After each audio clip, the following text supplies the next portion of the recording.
Как се играе играта облаците на емоциите.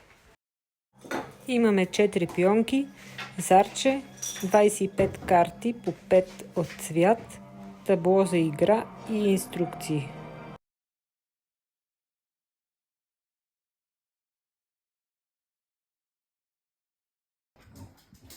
Върляш. Може тук да 6. да нападне зарче. Сега си взимаш твоята пионка и местиш, броиш до 6. 1, 2, 3, 4, 5, 6. Седмица и се падна синьо облаче. И си тегли една синя карта. Аз Ти не теглиш, защото ти си на розово облаче. Какво ти се падна? С кого обичам да говоря, когато съм тъжна? И с кого обичаш да говориш, когато си тъжна? Не знам, с никой. Не обичаш да говориш, когато си Да. тъжна. Колко ти с кой обичаш да говориш, когато си тъжен? с тати и с мама и с Зорито. И с Агар. И сегар. Добре.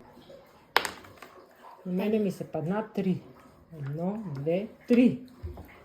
3 е жълто облаче и си теглиме от жълтите карти. Зори, обърни ми ги, така да мога да си изтегля. Жълтото облаче е на облачето на радостта. Какво обичаш да правиш, когато си радостна? Какво обичаш? Обичам да слушам музика.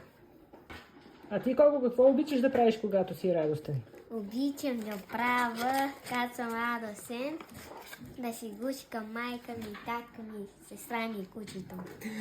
Защо? Так. Айде, избери си карта. Какво мога да направя, когато чувствам силна емоция? Зависи от емоцията.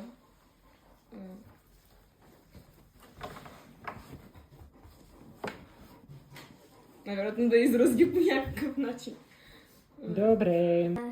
Колкото е победител! Да. Браво на Кокото, той стигна до финала. Да. Интересно е. Сега кажи, Коко, сега хареса ли ти моята игра?